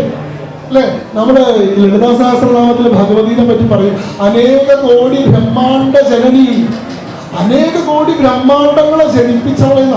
എത്ര ബ്രഹ്മാണ്ടങ്ങളെ? അനേക കോടി. അവരുടെ കാലിന് ചോട്ടിലെ പാദധൂളിയിൽ നിന്ന് അനേകതി ബ്രഹ്മാണ്ടങ്ങളിൽ ഉയർത്തുകൊണ്ടിരിക്കുന്നതാണ്. അങ്ങനെയുള്ള അനേക കോടി ബ്രഹ്മാണ്ടങ്ങളില് ഒരു ബ്രഹ്മാണ്ടത്തിലെ, ഒരു സൗരയൂഥത്തിലെ, ഒരു കുഞ്ഞു ഗ്രഹത്തിലെ, ഒരു ഭൂഖണ്ഡത്തിലെ, ഒരു രാജ്യത്തിലെ, ഒരു സംസ്ഥാനത്തിലെ, ഒരു ജില്ലയിലെ, ഒരു ഗ്രാമത്തിലെ, ഒരു വീട്ടിലെ മനുഷ്യൻ പ്രാർത്ഥിച്ചാലും പ്രാർത്ഥിച്ചില്ലെങ്കിലും ഈ പ്രപഞ്ചശക്തിക്ക് എന്ത് മാറ്റമുള്ളത്? യഥാർത്ഥത്തിൽ ഈശ്വരൻ എന്ന് പറയുന്നത് സഗുണമായിട്ടുള്ള ഈശ്വര സങ്കല്പം എന്ന് പറയുന്നത് ഇതിനൊന്നും ഭ്രമിക്കുന്നില്ലല്ലോ. അത് സ്വയം ഞാൻ ഈശ്വരനാണെന്ന് ഐഡന്റിഫൈ ചെയ്യുന്നത് പോലും ഇല്ലല്ലോ. അതിന് വ്യക്തിഭാവമില്ലല്ലോ, സ്വാനുഭാവമില്ലല്ലോ, സ്വയം ബോധ്യമില്ലല്ലോ, പ്രീതികോപങ്ങളില്ലല്ലോ, ഇഷ്ടാനിഷ്ടങ്ങളില്ലല്ലോ. പക്ഷെ ഇതൊന്നും അല്ലല്ലോ ക്ഷേത്രത്തിലെ മൂർത്തി. ക്ഷേത്രത്തിലെ മൂർത്തിക്ക് സ്വാനുഭാവമുണ്ട്, സ്വയം ബോധ്യമുണ്ട്, ഇഷ്ടാനിഷ്ടങ്ങളുണ്ട്, പ്രീതികോപങ്ങളുണ്ട്, അനുഗ്രഹ നിഗ്രഹ ശേഷികളുണ്ട്. അപ്പോ സർവ്വജനാധിപതികളെ സൃഷ്ടിക്കുകയും പരിപാലിക്കുകയും സംഹരിക്കുകയും ചെയ്യുന്ന ദൈവത്തെ അല്ല ക്ഷേത്രത്തിൽ ആരാധിക്കുന്നത്. പിന്നെയോ ക്ഷേത്രം എന്ന് പറയുന്ന പദ്ധതി ഉണ്ടാക്കിയതിന് പിന്നൊരു ലക്ഷ്യമുണ്ട്. ക്ഷേത്രം എന്ന് പറയുന്നത് മനുഷ്യന്റെ നിരന്തരമായുള്ള പരീക്ഷണ നിരീക്ഷണങ്ങൾക്കൊടുവില് ഏറ്റവും റിഫൈൻഡ് ആയിട്ട് കണ്ടുപിടിച്ചിട്ടുള്ള ഒരു ആരാധനാ സമ്പ്രദായം. മനുഷ്യന് ഈശ്വരൻ എന്ന് പറയുന്ന ശക്തിയുമായിട്ട് നേരിട്ട് സമ്പർക്കം നടത്താൻ അനുവദിക്കുന്ന ഒരു ആധുനിക പദ്ധതിയാണ്. വൈദികമായിട്ടുള്ള ഈശ്വര സങ്കല്പമല്ല. വേദങ്ങളിലൊന്നും ക്ഷേത്രം വരുന്നൊരു പദ്ധതിയില്ല അല്ലെ. അന്നത്തെ യാഗങ്ങളും യജ്ഞങ്ങളും ഹോമങ്ങളും ഒക്കെയാണ്. പ്രപഞ്ച ശക്തികളെയൊക്കെയാണ് ആരാധിച്ചത്. ഇന്ദ്രൻ, വരുണൻ, മിത്രൻ, നിറുതി തുടങ്ങിയിട്ടുള്ള ഈ ദേവതകളൊക്കെയാണ് സങ്കല്പിച്ചിരുന്നത്. പിന്നീട് ഈ വേദങ്ങൾക്ക് ശേഷം ഉപനിഷത്കാലം ഉണ്ടായി. അപ്പോഴും ക്ഷേത്രങ്ങളില്ല. ഈ പറയുന്ന ഉപനിഷത്തുകൾക്ക് ശേഷം ഇതിഹാസങ്ങളുണ്ടായി, പുരാണങ്ങളുണ്ടായി. ക്ഷേത്ര പദ്ധതി ഉരുത്തിരിയുന്നപ്പോൾ ആഗമ നിഗമങ്ങളിലൂടെയാണ്. ഏറ്റവും ഒടുവിൽ അവതരിക്കുന്ന ആഗമ നിഗമങ്ങളിലൂടെയാണ്. യാഗം എന്ന് പറയുന്നത് ശിവനും പാർവതിയും തമ്മിൽ സംവദിക്കുമ്പോൾ ശിവൻ പറഞ്ഞ കാര്യങ്ങളാണ് അത്ര ആഗമങ്ങൾ. അതിന് ഭഗവതി പ്രതിവചിച്ച കാര്യങ്ങളാണ് അത്ര നിഗമങ്ങൾ. ഇവിടെ നിന്ന് വന്നത് ആഗമം, അവിടെ നിന്ന് തിരിച്ചു വന്നത് നിഗമം. അപ്പൊ ഏറ്റവും അവസാനത്തിൽ ഉണ്ടായിട്ടുള്ളതാണ്. എന്തിനാ ക്ഷേത്രം ഉണ്ടായത്? ക്ഷേത്രം എന്ന് പറഞ്ഞാൽ ക്ഷയാണാം ത്രായതയിനി ക്ഷേത്രം. ഒരു നാടിനെ, ഒരു സമൂഹത്തെ, ഒരു സമാജത്തെ ക്ഷയത്തിൽ നിന്ന്, പതനത്തിൽ നിന്ന്, ചുതിയിൽ നിന്ന്, നാശത്തിൽ നിന്ന് ത്രാണം ചെയ്യാൻ വേണ്ടിയിട്ടാണ് ക്ഷേത്രം എന്ന് പറയുന്ന ഒരു പദ്ധതി ഉണ്ടാക്കിയിട്ടുള്ളത്. ആ ക്ഷേത്രത്തിലുള്ളത് മൂർത്തിയാണ്, ദൈവമല്ല. ക്ഷേത്രത്തിൽ നമ്മൾ പ്രതിഷ്ഠിക്കുന്നത് മൂർത്തിനെയാണ്. God and deity are different. ക്ഷേത്രത്തിലുള്ളത് ഗോഡല്ല, ഡൈറ്റിയാണ്. ക്ഷേത്രമൂർത്തി. ക്ഷേത്രമൂർത്തി എന്ന് പറഞ്ഞാൽ എന്താ? അമൂർത്തമായിട്ടുള്ള ഈശ്വര സങ്കല്പത്തെ ഒരു മന്ത്രസിദ്ധനായിട്ടുള്ള ആചാര്യൻ തൻ്റെ മന്ത്രസിദ്ധി കൊണ്ട്, തൻ്റെ ബലം കൊണ്ട്, തൻ്റെ ഉപാസനാ ശക്തി കൊണ്ട് ആവാഹിച്ചെടുത്ത് അല്ലെ, അതിന് വ്യക്തിഭാവം കൊടുത്ത്, സ്വയംബോധ്യം കൊടുത്ത്, സ്വാനുഭാവം കൊടുത്ത്, തൻ്റെ സങ്കല്പ ശക്തി കൊണ്ട് അതിനെ ഒരു വിഗ്രഹത്തിനുള്ളിലേക്ക് സന്നിവേശിപ്പിച്ച് അതിന് ജീവൻ കൊടുക്കുമ്പോൾ അത് ക്ഷേത്രമൂർത്തിയാവും. അവിടെ ആചാര്യന്റെ സങ്കല്പമാണ് ഏറ്റവും പ്രധാനമായിട്ടുള്ള കാര്യം. എന്താണോ പ്രതിഷ്ഠാ സമയത്ത് ആചാര്യൻ സങ്കല്പിക്കുന്നത് അതാണ് ആ മൂർത്തിയുടെ സ്വഭാവമായിട്ട് മാറുന്നത്. മാത്രമല്ല, അങ്ങനെയാണ് പ്രവേശിപ്പിച്ചാൽ മാത്രം പോലെ അതിന് ജീവൻ കൊടുക്കുന്നൊരു പ്രക്രിയയുണ്ട്. അതുകൊണ്ടാണ് നമ്മൾ പ്രാണപ്രതിഷ്ഠ എന്നല്ലേ പറയുന്നത്. പ്രാണനാണല്ലോ പ്രതിഷ്ഠിക്കുന്നത്. ആചാര്യൻ തന്റെ ജീവശക്തിയുടെ ഒരു പങ്കിനെ, തന്റെ പ്രാണന്റെ ഒരു കഷ്ടത്തെ ആ വിഗ്രഹത്തിലേക്ക് സന്നിവേശിപ്പിച്ച് തന്നെ ജീവൻ കൊടുക്കുക. അതുകൊണ്ടാണ് തന്ത്രിക്ക് ദേവന്റെ പിതൃസ്ഥാനം ഉണ്ട് എന്ന് പറയുന്നത്. വെറുതെ പറയല്ല, തന്ത്രിക്ക് ദേവന്റെ പിതൃസ്ഥാനമുണ്ട്. കാരണം ഈ മൂർത്തിയുടെ ചൈതന്യം തന്ത്രി തന്റെ ജീവന്റെ ഒരു പങ്കിനെ നിക്ഷേപിച്ചുണ്ടാക്കിയിട്ടുള്ളതാണ്. അപ്പോ എന്താണ് ഈ വിഗ്രഹം എന്ന് പറയുന്ന സങ്കല്പം തന്നെ ഈ വിശേഷാൽ ഗ്രാഹ്യത എഴുതി വിഗ്രഹം ഈ ലോകം മുഴുവൻ വ്യാപിച്ചു കിടക്കുന്ന ഈശ്വരനെ ഒന്നല്ല, അതിൻ്റെ ഒരു സവിശേഷമായിട്ടുള്ള ഭാവത്തെ വിശേഷേണ ഗ്രഹിക്കാൻ സഹായിക്കുന്ന വണ്ണത്തിൽ, നിങ്ങൾക്ക് നിരന്തരമായിട്ടുള്ള സമ്പർക്കത്തിൽ സഹായിക്കുന്ന വണ്ണത്തിൽ നിങ്ങളോട് ഇടപഴകുന്ന, നിങ്ങൾക്ക് സംസാരിക്കാവുന്ന, നിങ്ങളെ കേൾക്കുന്ന ഒരു മൂർത്തിയാക്കി മാറ്റുമ്പോഴാണ്, മൂർത്തമായിട്ടുള്ള ഭാവമാക്കി മാറ്റുമ്പോഴാണ് അത് ക്ഷേത്രമൂർത്തിയാവുന്നത്. അല്ലെങ്കിൽ ഞാൻ ചോദിക്കട്ടെ, ഈ സർവ്വചരാചരങ്ങളെ സൃഷ്ടിക്കുകയും പരിപാലിക്കുകയും സംഹരിക്കുകയൊക്കെ ചെയ്യുന്ന ദൈവത്തിനെ നിങ്ങൾ രാവിലെ വിളിച്ചെണീപ്പിച്ചിട്ട് വേണം. ദൈവത്തിനെ നമ്മൾ വിളിച്ചു. പക്ഷെ നമുക്ക് ക്ഷേത്രത്തിലെ മൂർത്തിയെ നിങ്ങൾ രാവിലെ വിളിച്ചെണീപ്പിക്കണ്ടേ? ഇവിടെ രാവിലെ തുയിലുണർത്തൽ എന്ന് പറയുന്ന ചടങ്ങില്ലേ? സർവ്വചരാചരങ്ങളെ സൃഷ്ടിക്കുകയും പരിപാലിക്കുകയും സംഹരിക്കുകയും ചെയ്യുന്ന ദൈവത്തിനെ നിങ്ങൾ കുളിപ്പിച്ചിട്ട് വേണം. 7 സാഗരങ്ങൾ ഉണ്ടാക്കി മുമ്പല്ല, മുമ്പരെ കുളിപ്പിക്കാൻ നിങ്ങളാല. ക്ഷേത്രത്തിലെ മൂർത്തിനെ നിങ്ങൾ നിത്യേന കുളിപ്പിക്കണം. രാവിലെ നീറ്റിന് അഭിഷേകം ചെയ്യണം. വർഷത്തിൽ നിങ്ങൾ പോയിട്ട് ആറാട്ട് നടത്തണം. സർവ്വചരാചരങ്ങളെ സൃഷ്ടിക്കുകയും പരിപാലിക്കുകയും സംഹരിക്കുകയും ചെയ്യുന്ന ദൈവത്തിന് നിങ്ങൾ ആഹാരം കൊടുത്തിട്ട് വേണം. അന്നദാന പ്രഭുവല്ലേ, ലോകത്തിലെ എല്ലാവർക്കും ആഹാരം കൊടുക്കുന്ന ഈശ്വരനല്ലേ. ആ ഈശ്വരൻ ഒരു കുഞ്ഞിപ്പിഞ്ഞാടത്തിൽ ഇത്തിരി അരിയും പലരും കൊടുത്തിട്ട് ഈശ്വരനെ വിശപ്പടക്കാൻ നിങ്ങളാരാ? പക്ഷെ ക്ഷേത്രത്തിലെ മൂർത്തിനെ നിങ്ങൾ ഊട്ടണം. ഊട്ടിയിട്ടില്ലെങ്കിൽ മൂർത്തിക്ക് വിശക്കും. കൃത്യമായിട്ട് 3 നേരം നേദ്യം കൊടുക്കണം. നേദ്യം കൊടുത്തില്ലെങ്കിൽ മൂർത്തിക്ക് വിശക്കുന്നു മാത്രമല്ല, മൂർത്തി കോപിക്കും. മൂർത്തി കോപിച്ചു കഴിഞ്ഞാൽ മൂർത്തി ശപിക്കുകയും ചെയ്യും. മൂർത്തിക്ക് അനുഗ്രഹം മാത്രമല്ല, മൂർത്തിക്ക് നിഗ്രഹമുണ്ട്. സർവ്വചരാചരങ്ങളെ സൃഷ്ടിക്കുകയും പരിപാലിക്കുകയും സംഹരിക്കുകയും ചെയ്യുന്ന ദൈവത്തിന് നിങ്ങൾ രാത്രി കിടത്തി ഉറക്കിയിട്ട് വേണം. പാട്ടൊക്കെ പാടിയിട്ട് അല്ലേ, ഹരിവരാസനം വിശ്വമോഹൻ എന്നൊക്കെ പറഞ്ഞിട്ട് എന്താ ഓപനിക്കല്? ഈശ്വരനെ കിടത്തി ഉറങ്ങാൻ മാത്രം ആയോ നിങ്ങള്? പക്ഷെ ക്ഷേത്രത്തിലെ മൂർത്തിനെ നിങ്ങൾ ഒരു കുട്ടിക്ക് ചെയ്തു കൊടുക്കുന്ന സകല ഉപചാരങ്ങളും ചെയ്തു കൊടുത്ത് നിങ്ങൾ പരിപാലിക്കണം. കാരണം ദൈവമല്ല, ദേവതയാണ്, മൂർത്തിയാണ്, ഡൈറ്റിയാണ്. നിങ്ങൾ നിർമ്മിച്ചതാണ് അതിനെ. നിങ്ങളുടെ നാടിന്റെ രക്ഷയ്ക്ക് വേണ്ടിയിട്ട്, നിങ്ങളുടെ സമാജത്തിന്റെ രക്ഷയ്ക്ക് വേണ്ടിയിട്ട്, നിങ്ങളുടെ സമൂഹത്തിന്റെ രക്ഷയ്ക്ക് വേണ്ടിയിട്ട് നിങ്ങളുടെ ആവശ്യാർത്ഥം നിങ്ങൾ നിർമ്മിച്ചെടുത്തതാ. നിങ്ങൾ ജീവൻ കൊടുത്തതാ. നിങ്ങൾ പ്രതിജ്ഞ കൊടുത്താൽ ഞങ്ങൾ നോക്കിക്കൊള്ളാം. ഒരു ക്ഷേത്രത്തിലെ പ്രതിഷ്ഠ നടത്തുമ്പോഴുള്ള ചടങ്ങുകൾ നമുക്കറിയാം അല്ലെ. ഈ ക്ഷേത്ര ചൈതന്യ രഹസ്യം എടുത്ത് വായിച്ചാൽ മതി. 21 ചടങ്ങുകളുണ്ട്. ആചാര്യ വരണം മുതൽ പ്രാണപ്രതിഷ്ഠ വരെ നീണ്ടു നിൽക്കുന്ന 21 ചടങ്ങ്. ആദ്യം ആരാണ് ആചാര്യനെ നിശ്ചയിക്കണം. ആരെ കൊണ്ടാണ് നമ്മൾ പ്രതിഷ്ഠ നടത്തിക്കാൻ പോകുന്നത് നിശ്ചയിക്കണം. ക്ഷേത്രത്തിന് യുക്തമായുള്ള സ്ഥലം നിശ്ചയിക്കണം. മൂർത്തിയുടെ സ്വഭാവം നിശ്ചയിക്കണം. ഓരോ ദേശത്തിന്റെ സ്വഭാവം അനുസരിച്ച് ഏത് ദേവതയാണ് അവിടെ വേണ്ടത്, ദേശനാഥനായിട്ട് വേണ്ടതാരാ, വിഗ്രഹത്തിന്റെ ഭാവം നിശ്ചയിക്കണം. ദാരുശില്പം വേണോ, ശിലയിൽ വേണോ, ലോഹത്തിൽ വേണോ, പീഠം മതിയോ, ബിംബാണോ, സ്വഭാവം നിശ്ചയിക്കണം, ആചരണ വിധി നിശ്ചയിക്കണം. ഇങ്ങനെ നിരവധിയായിട്ടുള്ള ചടങ്ങുകൾ. ഇതെല്ലാത്തിനു ശേഷം ഒരു മന്ത്രസിദ്ധനായിട്ടുള്ള ആചാര്യൻ ആ സങ്കല്പ ഭാവത്തെ, ഈ പറയുന്ന ഈശ്വര സങ്കല്പത്തെ ആവാഹിച്ചെടുത്ത് തന്റെ തപശക്തി കൊണ്ട് അതിനൊരു സ്വഭാവവും രൂപവും സവിശേഷതയും കൊടുത്ത് അതിനെ ആ വിഗ്രഹത്തിലേക്ക് സന്നിവേശിപ്പിച്ച് അതിന് ജീവൻ കൊടുക്കുമ്പോൾ അത് മൂർത്തിയാവുന്നു. എന്നിട്ട് ആ മൂർത്തിക്കുള്ള ആദ്യത്തെ ആദേശം കൊടുക്കുന്ന ആചാര്യനാണ്. അതുകൊണ്ടാണ് നമ്മൾ മുമ്പ് ആചാര്യൻ എന്ന് വിളിക്കുന്നത്. ആചാര്യൻ എന്ന് പറഞ്ഞാൽ ചിട്ട പഠിപ്പിക്കുന്ന ആളാണ് ആചാര്യൻ. ആ മൂർത്തിനെ അവിടെ പ്രതിഷ്ഠിച്ചു കഴിഞ്ഞാൽ ആ മൂർത്തികൾ ആദ്യത്തെ അനുജ്ഞ നിർദ്ദേശം, കൽപ്പാന്ത കാലത്തോളം ഇവിടെ വസിച്ച് ഈ നാടിനും ഇവിടുത്തെ ജനങ്ങൾക്കും രക്ഷ ചെയ്യുക എന്നുള്ള ആദ്യത്തെ നിർദ്ദേശം. ഇതാണ് മൂർത്തിക്ക് കിട്ടുന്ന ആദ്യം. അത് കഴിഞ്ഞാൽ നിയമം നിശ്ചയിക്കാനായിട്ട് ചടങ്ങുണ്ട്. ഏതെങ്കിലും ക്ഷേത്രത്തിലെ പ്രതിഷ്ഠാകർമ്മം നിങ്ങൾ കണ്ടിട്ടുണ്ടെങ്കിൽ നിങ്ങൾക്ക് ഈ പറയുന്ന കാര്യങ്ങളൊക്കെ കാണാനുള്ള ഭാഗ്യം ഉണ്ടായിട്ടുണ്ടാവും. ഈ പ്രതിഷ്ഠ കഴിഞ്ഞാൽ ആദ്യത്തെ ചടങ്ങ് നിയമം നിശ്ചയിക്കുന്നതാണ്. അതായത് ആ നാട്ടിലെ ജനങ്ങളെല്ലാവരും ഊരാളന്റെ നേതൃത്വത്തിൽ തന്ത്രി അല്ലെങ്കിൽ ആചാര്യൻ മധ്യസ്ഥരായിട്ട് ഈ മൂർത്തിയുമായിട്ടൊരു ഉടമ്പടിയിൽ ഏർപ്പെടും. മൂർത്തി ഇവിടെ കൽപ്പാന്ത കാലത്തോളം നിലനിന്നിട്ട് ഞങ്ങളെ രക്ഷിക്കാമെന്നും ഞങ്ങളുടെ ദേശത്തിന് രക്ഷ ചെയ്യാമെന്ന് സമ്മതിച്ചല്ലോ, പകരമായിട്ട് ഞങ്ങൾ എന്തൊക്കെയാണ് ചെയ്തു തരേണ്ടത്. ആ സമയത്താണ് ആ ക്ഷേത്രവുമായി ബന്ധപ്പെട്ട മുഴുവൻ നിയമങ്ങളും നിശ്ചയിക്കുന്നത്. എത്ര നേരാണ് നേദ്യം, എപ്പോഴാണ് നടവർക്കുക, എന്തൊക്കെയാണ് വിശേഷപ്പെട്ട പൂജകൾ, എപ്പോഴാണ് ഉത്സവം, വാർഷികമായിട്ട് പ്രധാനപ്പെട്ട വേറെന്തൊക്കെ ചെയ്യും, നവകം ഉണ്ടോ, പഞ്ചഗവ്യം ഉണ്ടോ, ശുദ്ധി ഉണ്ടോ, ഉത്സവത്തിന് വെടിക്കെട്ടുണ്ടോ, ആരെയുണ്ടോ, എല്ലാ കാര്യവും അപ്പൊ പറയണം. അപ്പൊ പറയാത്തത് വേണമെങ്കിൽ പിന്നെ ചേർക്കാം. അപ്പൊ പറഞ്ഞ് ഒറ്റ സാധനം പിന്നെ കൊടുക്കാൻ പറ്റില്ല. അപ്പൊ നിങ്ങൾ മൂർത്തിയോട് ഏർപ്പെട്ടിട്ടുള്ള ഉടമ്പടി എന്താന്ന് വെച്ചാൽ അത് നിങ്ങൾ ചെയ്തു കൊടുക്കണം. അത് നിങ്ങൾ ചെയ്യുന്നിടത്തോളം കാലം മാത്രമേ ആ കർമ്മം നിർവഹിക്കേണ്ട ദൗത്യം മൂർത്തിക്കുള്ളൂ.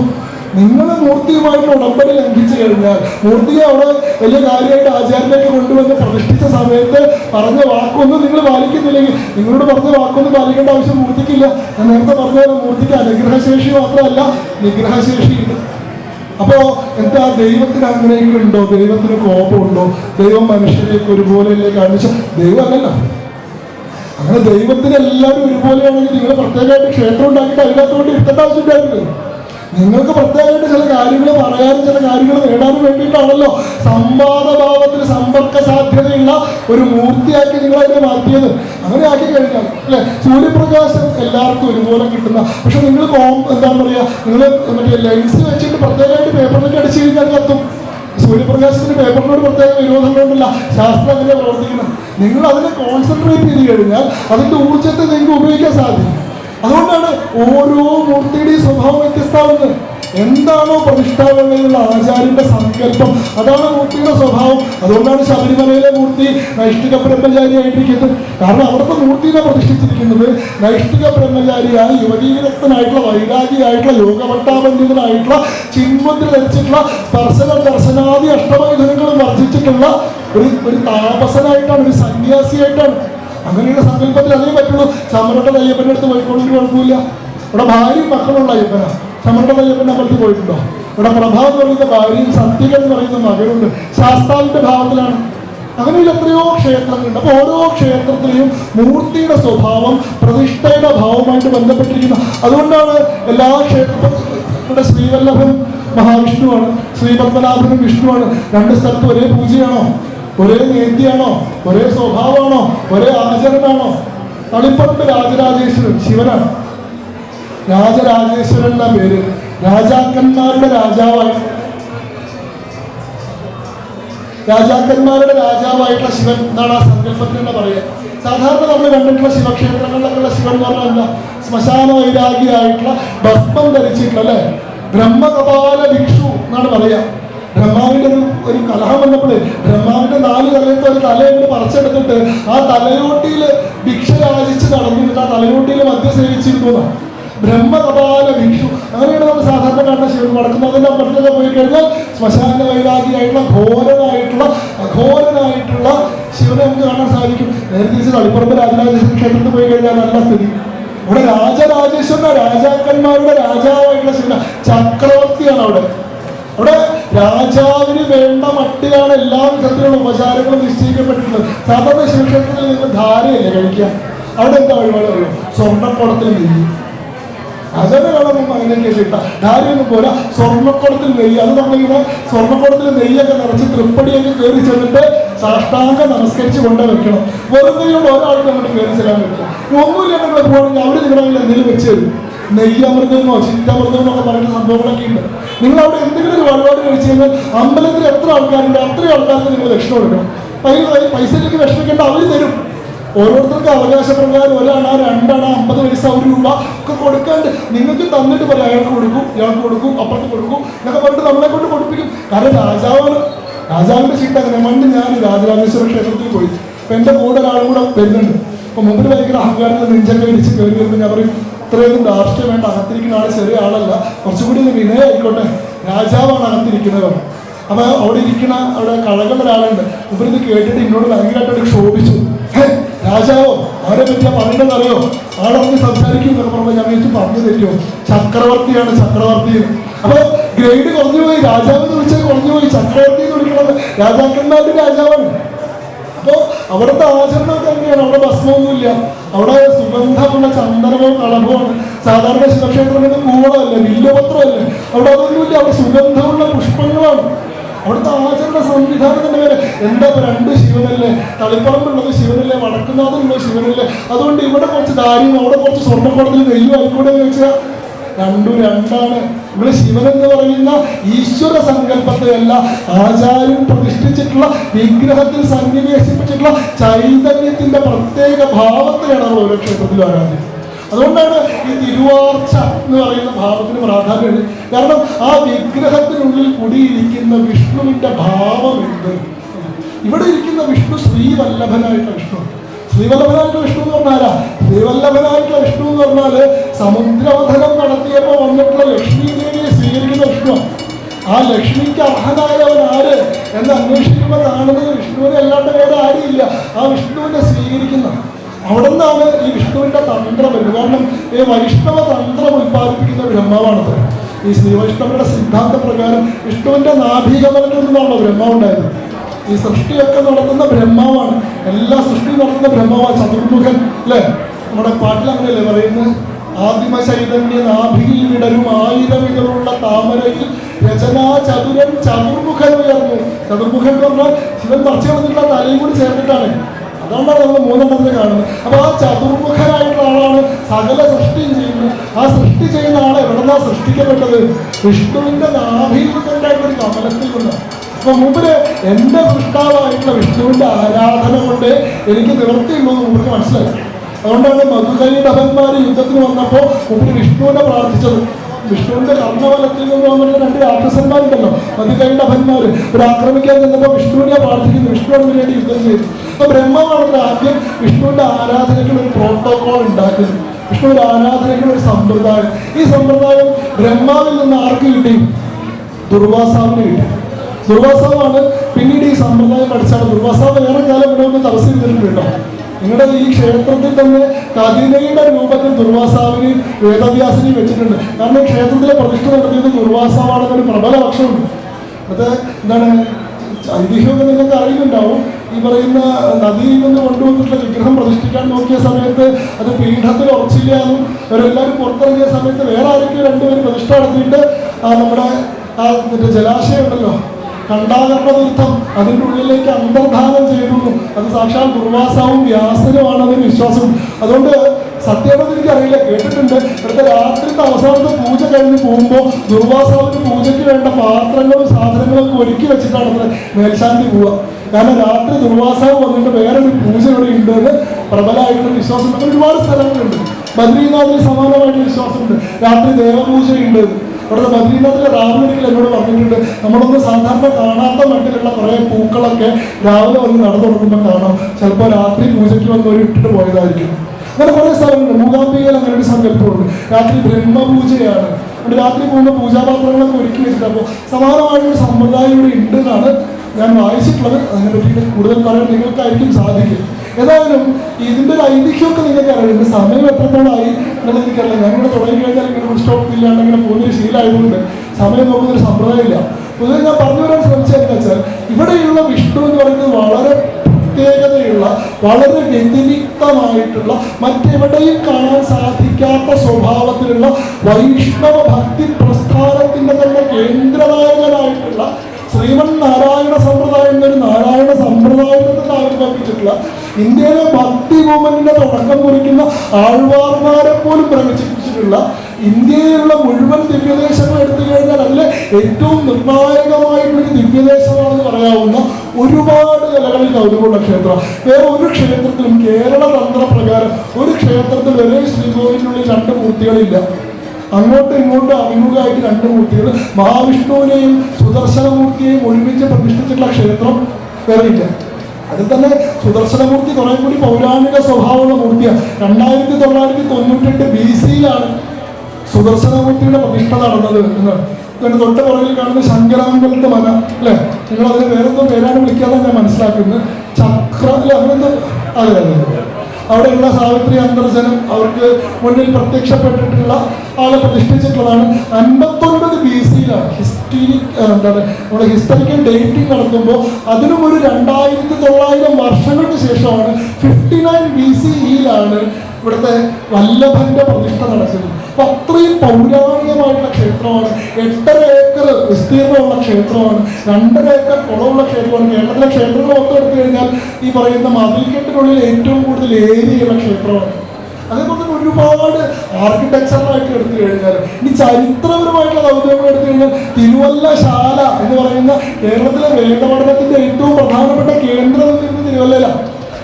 എന്താ പറയുക, 10-ാം നൂറ്റാണ്ട് വരെ ഉണ്ടായിരുന്ന ഇന്ത്യയിലെ തന്നെ വേദപഠനത്തിന്റെ ഏറ്റവും പ്രധാനപ്പെട്ട ഇരിക്കലമായിരുന്ന തിരുവല്ലശാലയിലെ വിദ്യാർത്ഥികൾക്ക് വേണ്ടി ഒരു ദിവസം 350 നാഴിയുടെ അരി കൊണ്ട് ചോറ് വെച്ചിരിക്കുന്നു. 350 നാഴി കൊണ്ട് എത്ര ആൾക്കാർക്ക് ചോറ് കിട്ടാൻ നിങ്ങൾക്ക് അറിഞ്ഞൂടെ അല്ലെ? 2200 ആൾക്ക് വെക്കാൻ പറ്റും. അപ്പോൾ 2000-ഓളം വിദ്യാർത്ഥികളും 100 അധ്യാപകരും ഉണ്ടായിരുന്ന ഒരു വേദപാഠശാല ഇവിടെ ഉണ്ടായിരുന്നു. മലയാളത്തിൽ എഴുതപ്പെട്ടിട്ടുള്ള ആദ്യത്തെ ഗദ്യകൃതി തിരുവല്ലയുമായി ബന്ധപ്പെട്ടിട്ടുള്ള തിരുവല്ല ചെപ്പേടാണ്. 11-ാം നൂറ്റാണ്ടിൽ എഴുതപ്പെട്ടിട്ടുള്ള തിരുവല്ല ചെപ്പേട് എന്ന് പറയുന്ന തിരുവല്ലയിലെ ശാസനങ്ങളാണ്. 1935-ലാണ് കണ്ടുപിടിക്കപ്പെട്ടത്. ഈ തിരുവല്ല ചെപ്പേടുകളിലാണ് കേരളത്തിന്റെ ചരിത്രത്തെ സംബന്ധിക്കുന്ന നിർണായകമായിട്ട് ഒരുപാട് വിവരങ്ങൾ വരുന്നത്. മലയാളത്തിൽ ആദ്യമായി നമ്മുടെ ആധുനിക മലയാളത്തിൽ എഴുതപ്പെട്ടിട്ടുള്ള ഗദ്യം ഈ തിരുവല്ല ചെപ്പേടാണ്. അതിനുശേഷമാണ് പിന്നീടുള്ള ഈ രാമൻ പാട്ട്, ഉണ്ണുനിലി സന്ദേശം പോലുള്ളതൊക്കെ വരുന്നത്. ഉണ്ണുനിലി സന്ദേശത്തിൽ തിരുവല്ലയെ പറ്റി, തിരുവല്ലഭ ക്ഷേത്രത്തെ പറ്റി വളരെ വിശദമായിട്ടുള്ള പ്രസ്താവനകളുണ്ട്. 10-ാം നൂറ്റാണ്ടിൽ എഴുതിയിട്ടുള്ള ശ്രീവല്ലഭ മഹാത്മ്യം എന്ന് പറയുന്ന കൃതി ഈ തിരുവല്ലയിലെ ക്ഷേത്രത്തിന്റെ മൗലികമായിട്ടുള്ള പ്രാധാന്യങ്ങളെ പറ്റി പറയുന്നുണ്ടെങ്കിൽ എത്ര വേണമെങ്കിലും ചരിത്രപരമായിട്ടുള്ള പ്രത്യേകതകളെ പറ്റി പറയാൻ സാധിക്കും. എന്നാൽ ഞാൻ പറയാൻ ശ്രമിക്കുന്നത് ഇതിൻ്റെ ഒരു ആധ്യാത്മികമായിട്ടുള്ള പ്രാധാന്യത്തെ ഈ സമാജം എത്രത്തോളം ഉൾക്കൊണ്ടിട്ടുണ്ട്, മനസ്സിലാക്കിയിട്ടുണ്ടെന്നുള്ള കാര്യത്തിൽ തന്നെ എനിക്ക് വേണ്ടത്ര സംശയമുണ്ട്. കാരണം അങ്ങനെ ഒരു പ്രത്യേകമായിട്ടൊരു വല്ലഭന്റെ ഭാവം വേറെ ഒരു ക്ഷേത്രത്തിലുമില്ല. 108 ദിവ്യദേശങ്ങൾ നിങ്ങൾ എടുത്തു നോക്കും. 108 ദിവ്യദേശങ്ങളിൽ എന്താണ്, കിടക്കുന്ന വിഷ്ണു 8 എണ്ണവും, നിൽക്കുന്ന വിഷ്ണു 60 എണ്ണവും, ഇരിക്കുന്ന വിഷ്ണു 40 എണ്ണവും. എന്നാൽ ഒരു സ്ഥലത്തും ഈ പറയുന്ന കടിഹസ്തനായിട്ടുള്ള ഈ ഭാവത്തിൽ ഇരിക്കുന്ന മഹാവിഷ്ണു ഇല്ല. ഈ വല്ലഭൻ എന്ന് പറയുന്ന ഭാവം. ഇവിടുത്തെ പൂജയുടെ സംവിധാനം പോലും തന്ത്രസമുച്ചയപ്രകാരമല്ല. കേരളത്തിൽ സാധാരണ പിന്തുടരുന്ന താന്ത്രിക പദ്ധതി തന്ത്രസമുച്ചയാണ്. ഇവിടെ ആയിക്കോട്ടെ പഞ്ചരാത്ര വിധാനം എന്ന് പറയുന്ന പ്രത്യേകമായിട്ടുള്ള താന്ത്രിക സംവിധാനമാണ്. പഞ്ചരാത്ര വിധാനമാവട്ടെ പഞ്ചരാത്ര ആഗമത്തിൽ നിന്ന് പോലും വ്യത്യസ്തമായിട്ടൊരു വിധാനമാണ്. യഥാർത്ഥത്തിൽ വൈദികമായിട്ടുള്ള സമ്പ്രദായങ്ങളെ എല്ലാം ചുരുക്കമാക്കി ദുർവാസ സംഹിതയെ അരച്ച് കലക്കി എടുത്തിട്ടുള്ള ഒരു സാധനമാണ്. സാക്ഷാൽ ദുർവാസാവ് തന്നെ ചിട്ടപ്പെടുത്തിയിട്ടുള്ള ദുർവാസ സംഹിത എന്ന് പറയുന്ന ഒരു പൂജാ പദ്ധതിയുടെ വളരെ റിഫൈൻഡ് ആയിട്ടുള്ള രൂപമാണ് പഞ്ചരാത്ര വിധാനം. അതിൻ്റെ ന്യായവലി എന്ന് പറയുന്ന പദ്ധതിയാണ് ഇവിടുത്തെ പൂജയ്ക്ക് ആശ്രയിക്കുന്നത്. 5 പേരെ 5 ഭാവത്തിലാണ് ഇവിടെ പൂജ നടക്കുന്നത്. 5 ഭാവങ്ങളിലാണ്. അതിൽ ബാലകനായിട്ട്, ബ്രഹ്മചാരിയായിട്ട്, ഗൃഹസ്ഥനായിട്ട്, സന്യാസിയായിട്ട്, പരംപുരുഷനായിട്ട്, സാക്ഷാൽ ശ്രീമൻ നാരായണനായിട്ട്. രാവിലത്തെ ആദ്യത്തെ പൂജ ബാലകനായിട്ടാണ്. ആ സമയത്താണ് നമ്മൾ വെളുത്ത വസ്ത്രം ധരിപ്പിച്ചിട്ട് ഉഷപൂജ നടക്കുന്ന സമയത്ത് 18 അടി നീളത്തിലുള്ള വെളുത്ത മുണ്ടാണല്ലോ ധരിപ്പിക്കുക. ഇവിടുത്തെ വിഷ്ണുവിന്റെ പൂജയ്ക്ക് വേറെ ചില പ്രത്യേകതയുണ്ട്. സാധാരണ വിഷ്ണു ക്ഷേത്രങ്ങളിൽ പാലിക്കുന്ന ചിട്ടകളൊന്നുമല്ല ഇവിടെ പാലിക്കുന്നത്. ഇവിടെ മഞ്ഞ വസ്ത്രം ധരിപ്പിക്കാറില്ല. കാരണം ക്ലീശകളെല്ലാം എതിർക്കുന്ന അമ്പലം പീതാംബരനാണ് നമ്മളെ പൊതുവെ പറയാം. എന്നാൽ ആ ലക്ഷ്യം ഇവിടെ മുമ്പിൽ പിന്തുടരില്ല. ഇവിടെ കാൽ വസ്ത്രമോ അല്ലെങ്കിൽ വെള്ള വസ്ത്രമോ ആണ് ധരിക്കുക. ഇവിടെ മുഴുവനായിട്ട് മൂപ്പരെ കാണാൻ പോലും പറ്റില്ല.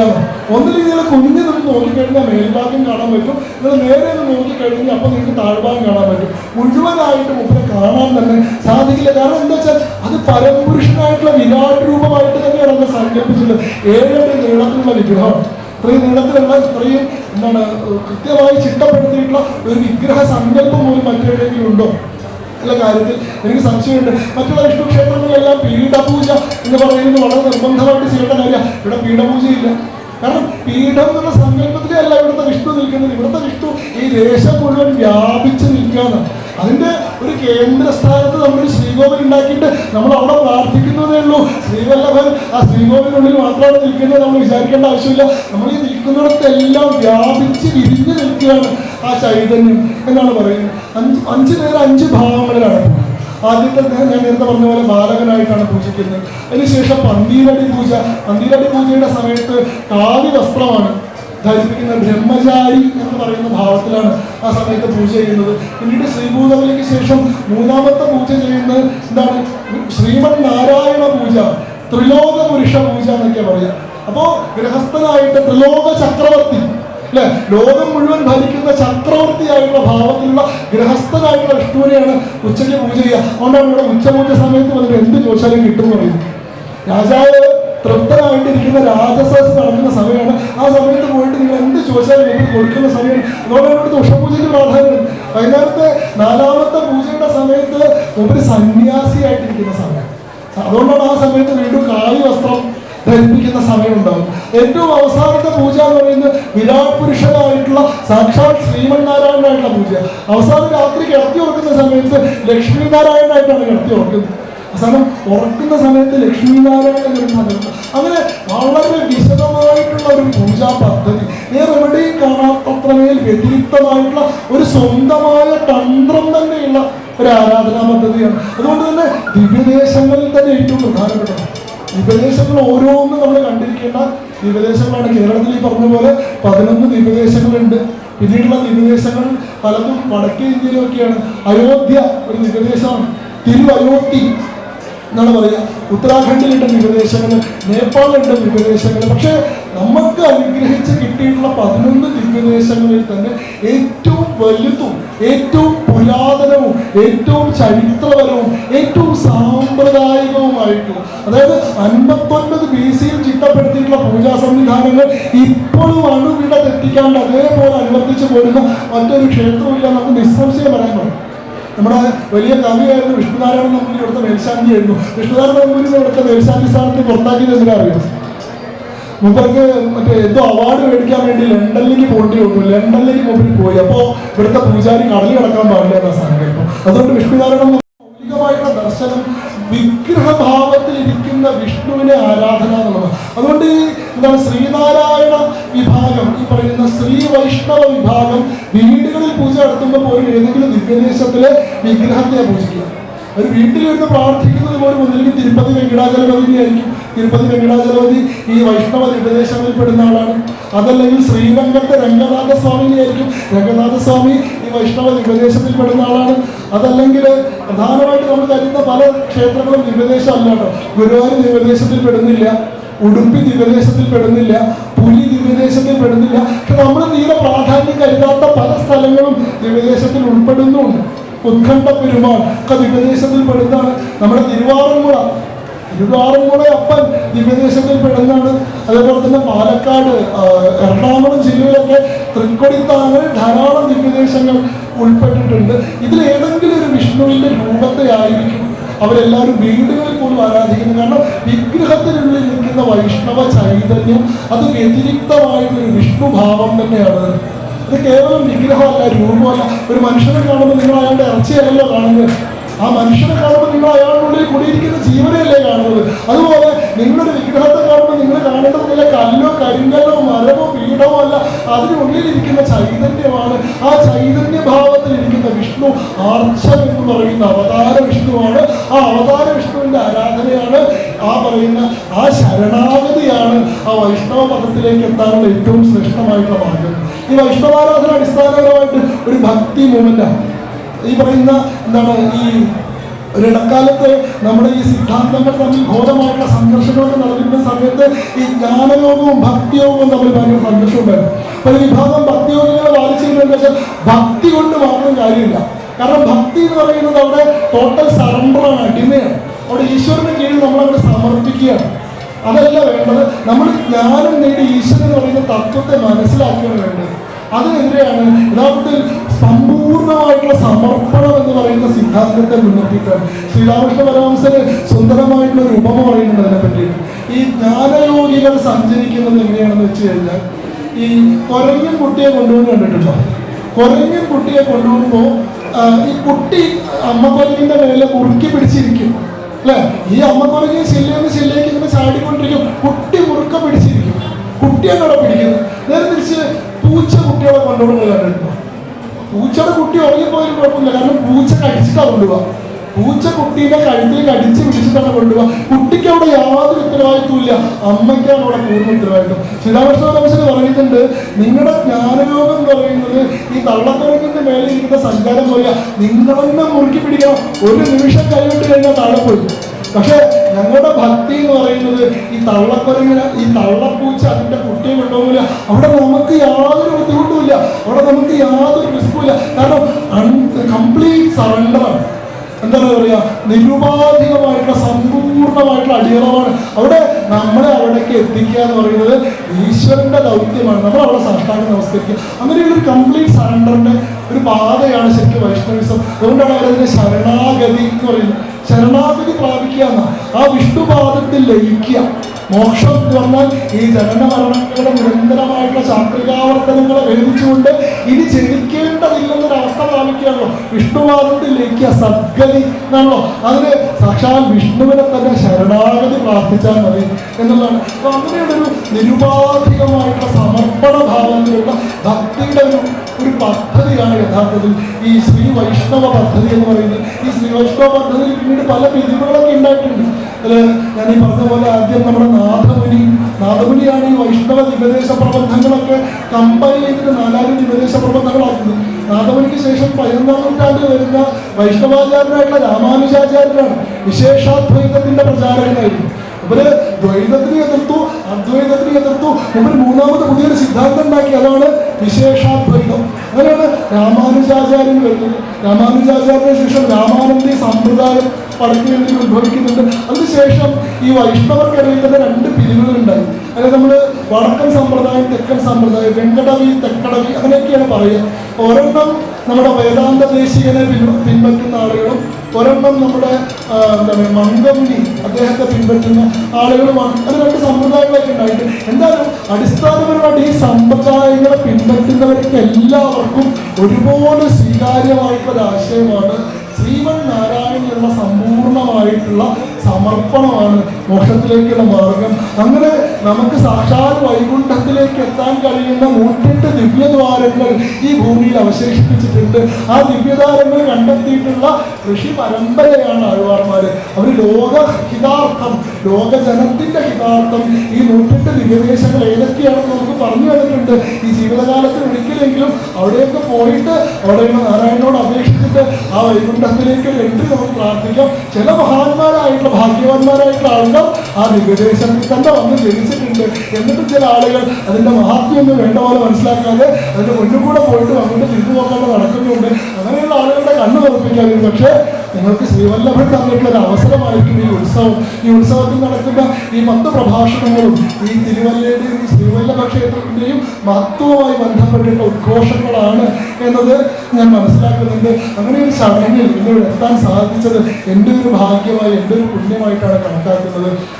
നിങ്ങളെ വല്ലാതെ മുഷിപ്പിച്ചിട്ടില്ല എന്ന വിശ്വാസത്തോടുകൂടി, എൻ്റെ സമയം വല്ലാതെ അതിക്രമിച്ചിട്ടുണ്ട് എന്നൊരു ഭയത്തോടു കൂടി, അല്ലാതെ മുഷിപ്പിച്ചെങ്കിൽ നിങ്ങളോട് മാപ്പ് പറഞ്ഞുകൊണ്ട് നിങ്ങൾ എന്നെ കേട്ടിരുന്ന നിങ്ങളെ എല്ലാവരും നമസ്കരിച്ചുകൊണ്ട് നിങ്ങളുടെ ദേശനാഥനായിട്ടുള്ള ശ്രീമൻ നാരായണന്റെ പാദങ്ങളിൽ സാഷ്ടാംഗ നമസ്കാരം അർപ്പിച്ചുകൊണ്ട് ഹരേ രാമ ഹരേ രാമ രാമ രാമ ഹരേ ഹരേ ഹരേ കൃഷ്ണ കൃഷ്ണ കൃഷ്ണ ഹരേ